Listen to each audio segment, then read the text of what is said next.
Christelle Akaoui, je suis sous-directrice des conditions de travail à la Direction générale du travail.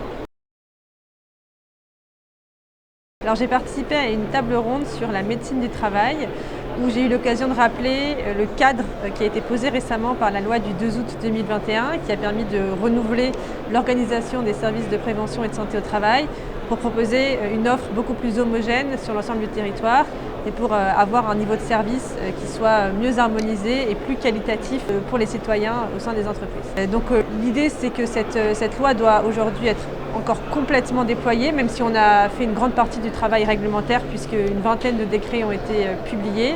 Il reste 2 arrêtés et un décret qui vont être pris dans les prochains mois. Il y a aussi un volet opérationnel à complètement finaliser puisque le déploiement, notamment par exemple des délégations des médecins vers les infirmiers, peut être encore approfondi.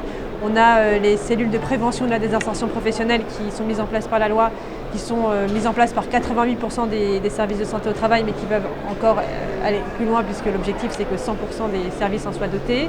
Donc il y a des enjeux opérationnels de mise en œuvre de la loi.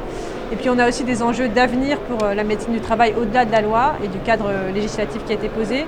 On a l'enjeu de la démographie médicale qui a été abordé lors de cette table ronde.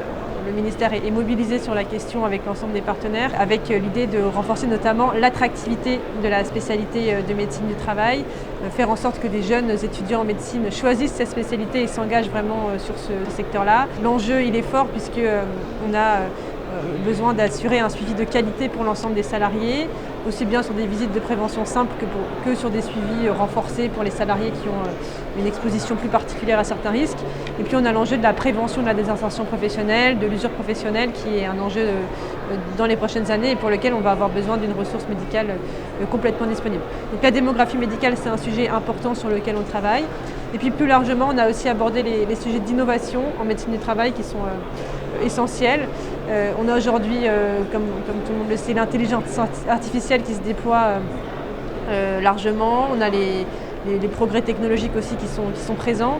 Donc il faut pouvoir utiliser tous ces outils pour mieux optimiser le fonctionnement des services de médecine du travail, renforcer, si on peut, la prévention en direct auprès des salariés et faire en sorte que ces évolutions technologiques ne restent pas à côté du fonctionnement des services de santé au travail. Donc c'est un sujet sur lequel on va avancer et travailler au ministère avec l'ensemble des partenaires.